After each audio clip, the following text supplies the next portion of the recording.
Hi வணக்கம். இந்த வீடியோவை பார்க்குறதுக்கு முன்னக்குட்டி என்னோட சேனலை சப்ஸ்கிரைப் பண்ணுங்கள், லைக் பண்ணுங்கள், கமெண்ட் பண்ணுங்கள். வாங்க வீடியோக்குள்ளே போகலாம். இந்த வீடியோ எதை பற்றி அப்படின்னா, நாளைக்கு எங்கள் ஊரில் திருவிழா ஆரம்பமாக போகுது. அதுக்கு ஒரு முன்னோட்டமாக தான் நான் இப்போ இந்த வீடியோ எடுத்திருக்கிறேன். இப்போ நீங்கள் இந்த பார்க்குற இந்த இடங்கள்லாம் இப்போ எவ்வளோத்துக்குள்ளே ஃப்ரீயாக வெறிச்சோடி கிடக்குதோ, இது இனி நல்லா மக்கள் கூட்டத்தோடு இருக்கும். இது வந்து ரொம்ப கூட்டத்தை சமாளிக்க முடியலைங்கிற காரணத்துக்காக இப்போ இந்த வட்டம் சாப்பாடுக்காக போட்டிருக்காங்க. இது உள்ளே போய் ஒரு பக்கம் உள்ளே போகிறது, ஒரு பக்கம் வெளியே வந்து சாப்பாடு வச்சு சாப்பிட்ற மாதிரி. மற்ற சைடு இந்த இதில் அந்த அங்கிட்டலாம் டேபிள் போட்டு மக்கள் உட்காந்து சாப்பிடுவாங்க. டேபிள் சேர் எல்லாம் இருக்கும். முடியாத பட்சத்துக்கு தான் இப்போ இதை போட்டிருக்காங்க. இந்த ஜூம் பண்ணி காட்டுறேன் பாருங்க. இதுதான் சமைக்கிற இடம். மற்றபடி இந்த இடம் ஃபுல்லாக சேர் போட்டு ஸ்டூல் போட்டு சாப்பிடுவாங்க.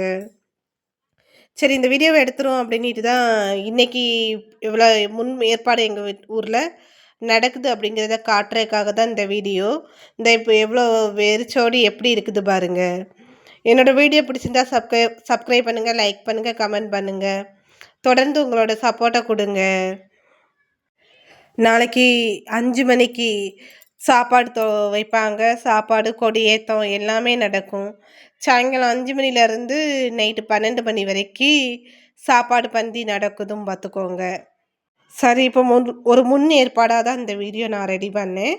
நாளைக்கு அடுத்தடுத்த காட்சிகளை நான் வீடியோவாக எடுத்து உங்களுக்கு பண்ணுறேன். இந்த இடம்லாம் இனிமேல் திருவிழாவோட 8ஆம் திருவிழா 9ஆம் திருவிழாலாம் இதில் கூட்ட மக்கள் வந்து டேரா போட்டு உட்காந்து திருவிழா கொண்டாடுவாங்க.